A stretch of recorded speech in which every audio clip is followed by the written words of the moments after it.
Baruch Dayan Ha'emet, we praise the Judge of Truth. If you have a cell phone or a pager, please turn it off or set it to stun. Vibrate. We gather for the service for our dear Sima Gurvits. Begin with Psalm 121. Esa enai el haharim me'ayin yavo ezri. Ezri me'im Adonai shemayim va'aretz. Al yiten lamot raglecha, al yanum shomrecha. Hine lo yanum velo yishan shomer Yisrael. Adonai shomrecha, Adonai tzilcha, al yad yaminecha. Yomam hashemesh lo yakaka v'yarech b'layla. Adonai yishmarcha mikol ra, yishmor et nafshecha. Adonai yishmar tzilcha voecha me'ata va'ad olam. I lift up my eyes to the mountains, from whence cometh my help. My help comes from the Lord, maker of heaven and earth. God will not let your foot give way, your protector will not slumber. See, the protector of Israel neither slumbers nor sleeps. The Lord is your guardian, he is your protection at your right hand. The sun will not strike you by day, nor the moon by night. The Lord will guard you from all harm. He will guard your soul, your going and your coming, now and forever.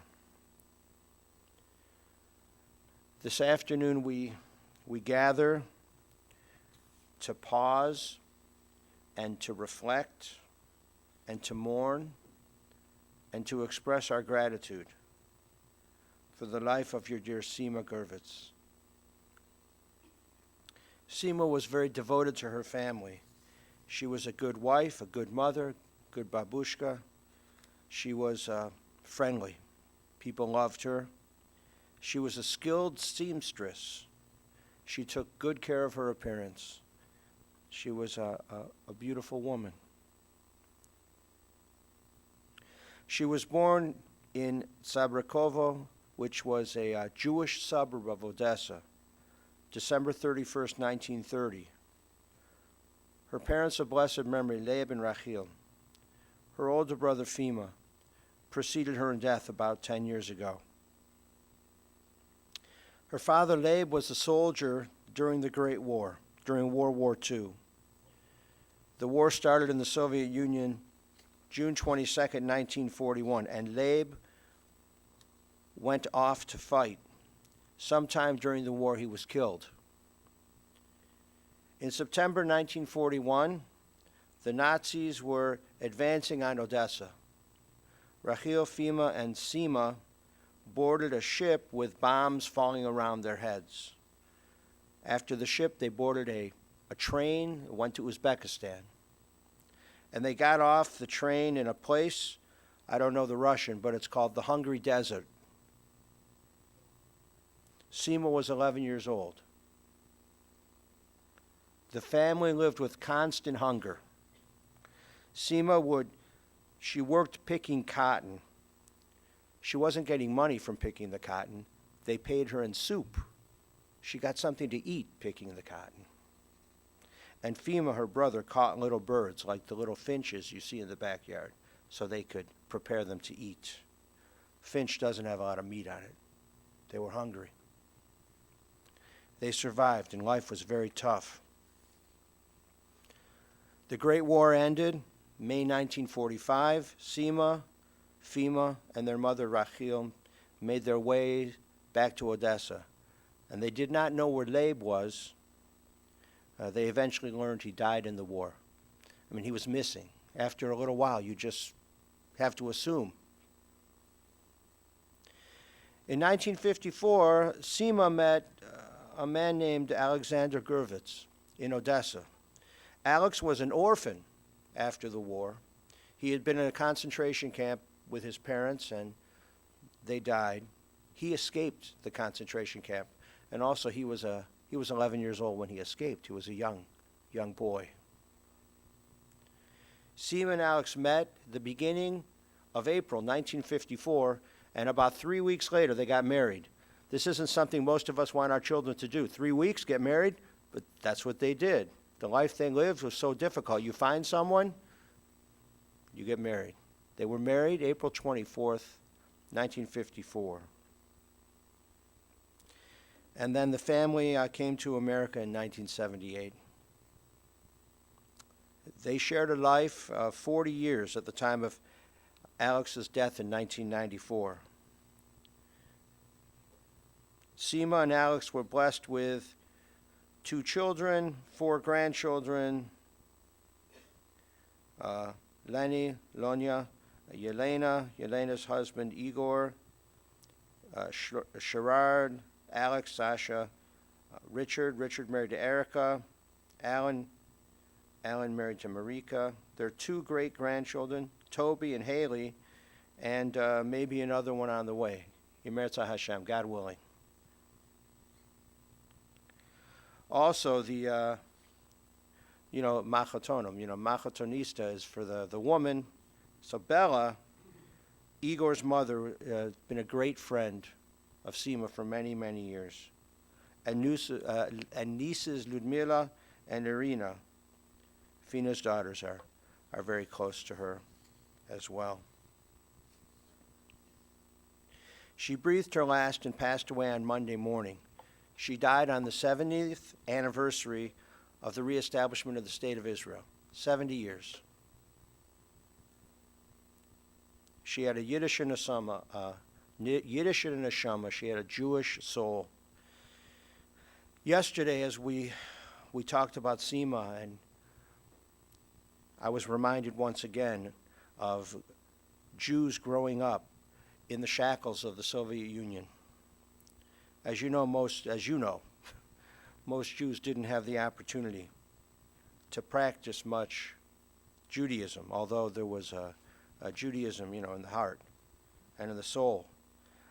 And as we talked, there was a poignant, bittersweet story which came to mind. It's a story about Golda Meir.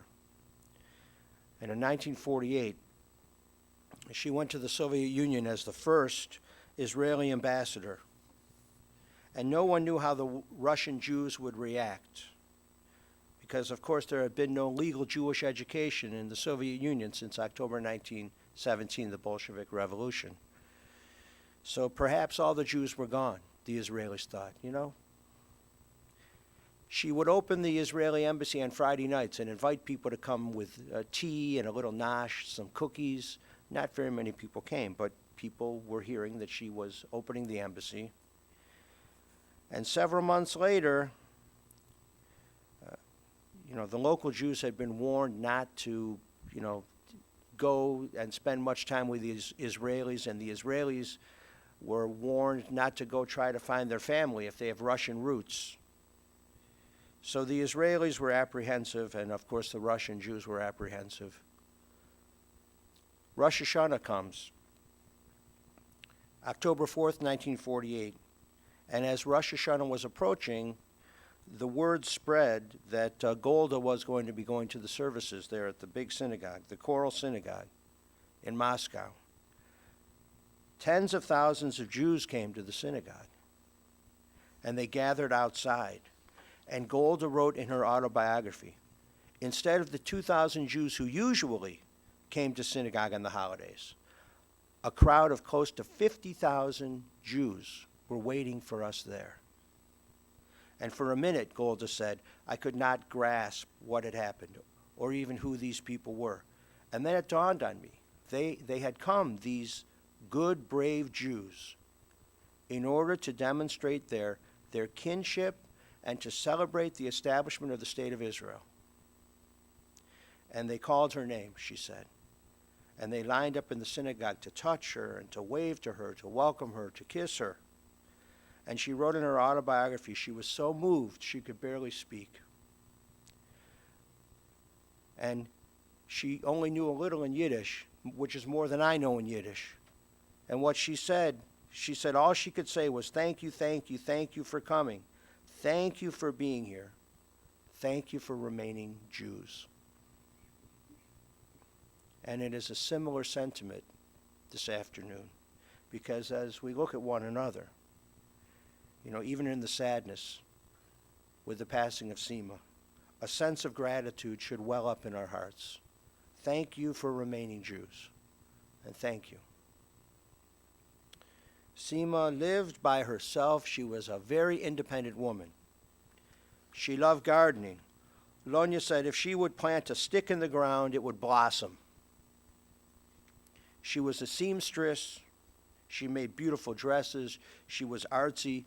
She couldn't really cook very much, but hey, she could bake. She made a delicious lekach, the sponge cake. Beautiful. She really liked going to the Russian circle and gathering with her friends for lunch. She liked them, and they liked her. They just had a big May 9th Day celebration for the end of World War II, and she was very into it. She was very excited. She enjoyed the May 9th celebration. Gregory Goldman has been her companion for 10 years. They were good together and took good care of one another. And yesterday,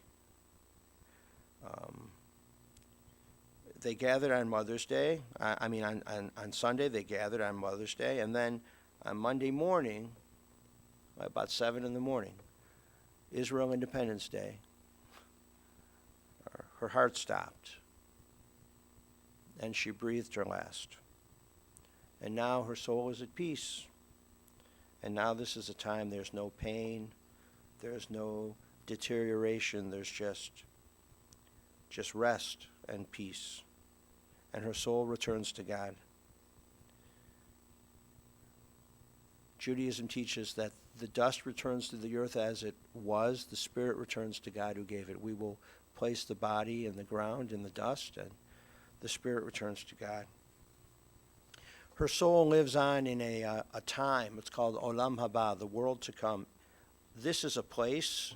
Olam Haba is not a place. Olam Haba is a time. It's a time, an eternal time. And all of our souls will go. We will be together with our loved ones. This is our belief, but it's in the eternal time of Olam Haba. And you have many, many memories of Sima. We thank God for the gift of this life. We would have hoped for more years. And we're grateful for the years we had. So be a better person and a kinder person. Do some of the things that she loved to do and carry on her teachings and her memory. Adonai natan v'Adonai lakach, Yehi Shem Adonai mevarach. The Lord hath given, the Lord hath taken away. Blessed be the name of the Lord. Amen. Ose shalom bimromav,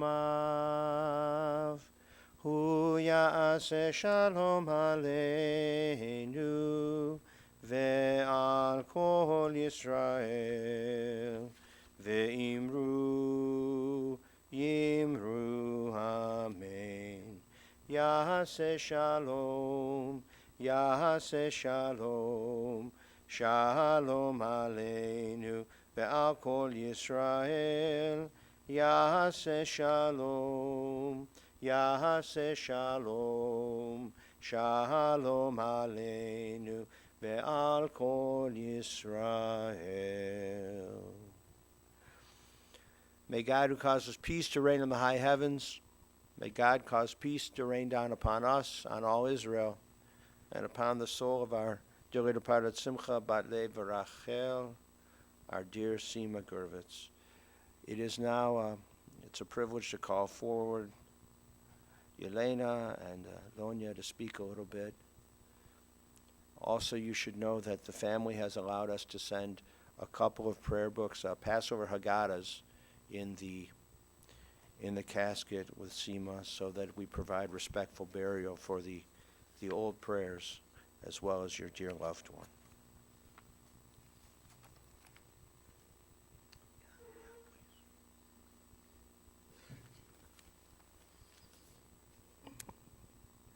Hello, everybody. Thank you for being here and being such a support for my family. How does one tell a life story of World War II, Stalin oppression, communism, anti-Semitism, hunger and poorness beyond belief during the war? building a life and a family after the war, establishing yourself as professionals, only to leave everything and start over in a new country with new language, jobs, lifestyle. This is for the better life for their children and better education for their children. Through this all, my mom was feminine, elegant, creative, artsy, giving, and demanding. I wish to live up to her standards of learning new things every single day, learning to be kind to absolutely all the people and love family and friends. She loved her children. She loved us. Everybody knows. She loved her grandchildren, every one of them. She wanted to be part of their life. And of course, the little kids, little great-grandchildren, she adored, pointed out to every cute things and wonderful thing they did. So I know she will be asking God for everybody here and protecting all of us. I have this in Russian. I'm not going to translate and repeat. So я не буду повторяться. Я только скажу одно. Тяжелая судьба построила сильного, крепкого человека, любящую жену, любящую мать, бабушку, прабабушку, ценного советника, друга, тетю, незаменимого человека в наших сердцах. Спасибо, спасибо большое, что вы здесь to support my family. Спасибо. Same idea. Thank you.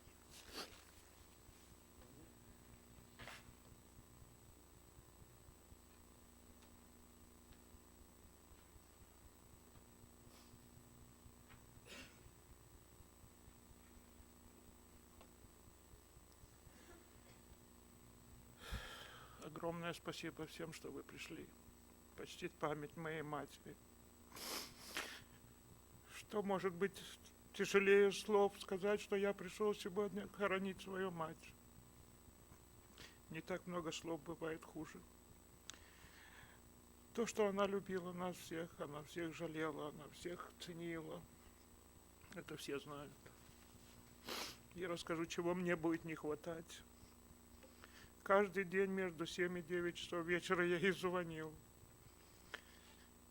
И делились новостями. Рассказывал ей, как моя жизнь, спрашивал, как у нее. Я старался быть последним, звонить последним, потому что она разговаривала с Леной. И я заодно узнавал уже дела, как у мамы и как у Лены. И теперь я себе не представляю, что даже будет, когда наступит 7 часов, и я должен звонить маме, а звонить некому.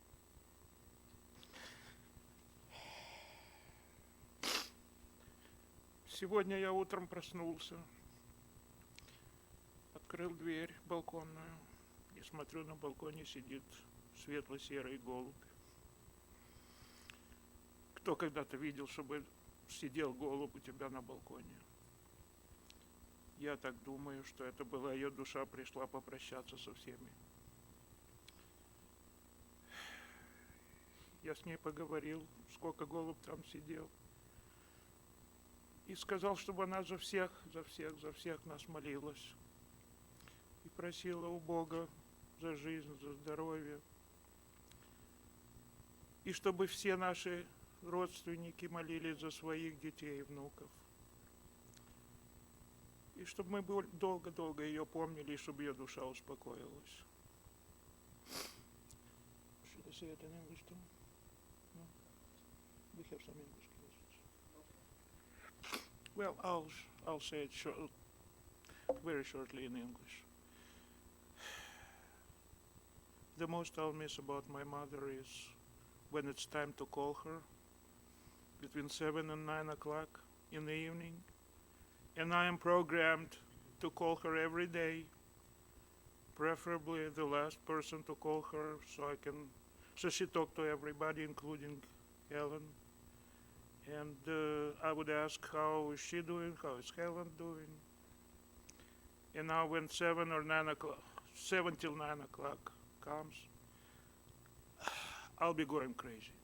I'll be going crazy because I am programmed that I have to call and I have no one to call to. So this morning I saw a little dove, light gray dove on my porch. I opened the porch door in the morning and there it was. And I don't know why, but I thought it was the soul of my mother. Came to say goodbye.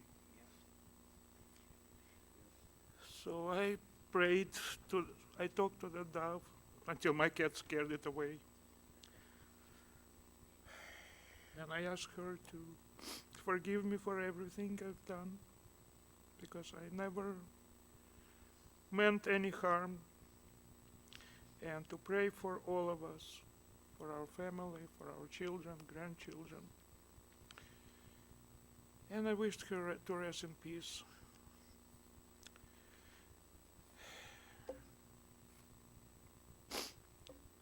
And that's it. What else can I say?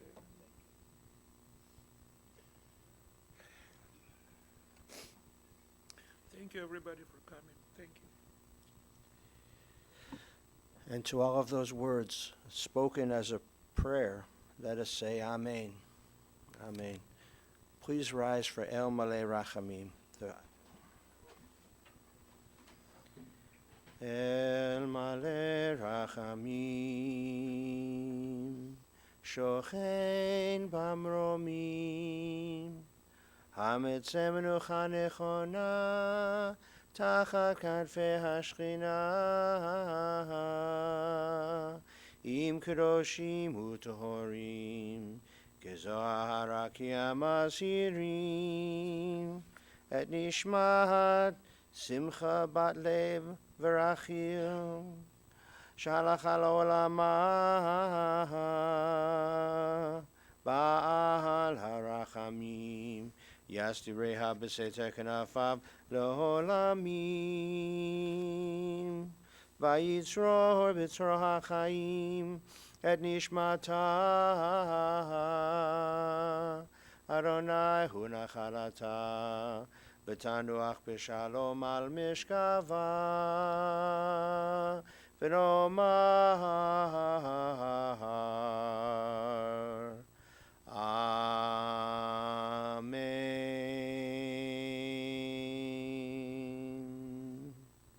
God, full of compassion, eternal Spirit of the universe, grant perfect rest in your sheltering presence to our dear Simcha Bat Lev V'Rachel, Sima Gurvits. She has entered eternity. O God of mercy, let her find refuge in the shadow of your wings, and let her soul be bound up in the bond of everlasting life. God is her inheritance. May she rest in peace, and let us say, Amen. The funeral directors and workers, these fine young gentlemen, will now give us directions as we go in procession to the cemetery. Yes. Yes. After the committal service at Mount Sinai Cemetery, we'll be going to Europa, which is, Chagrin and Lander, and the family will gather there for the meal after Mount Sinai Cemetery. So it'll certainly be 3 o'clock by the time we get there, probably. Okay, so now the young men can come forward.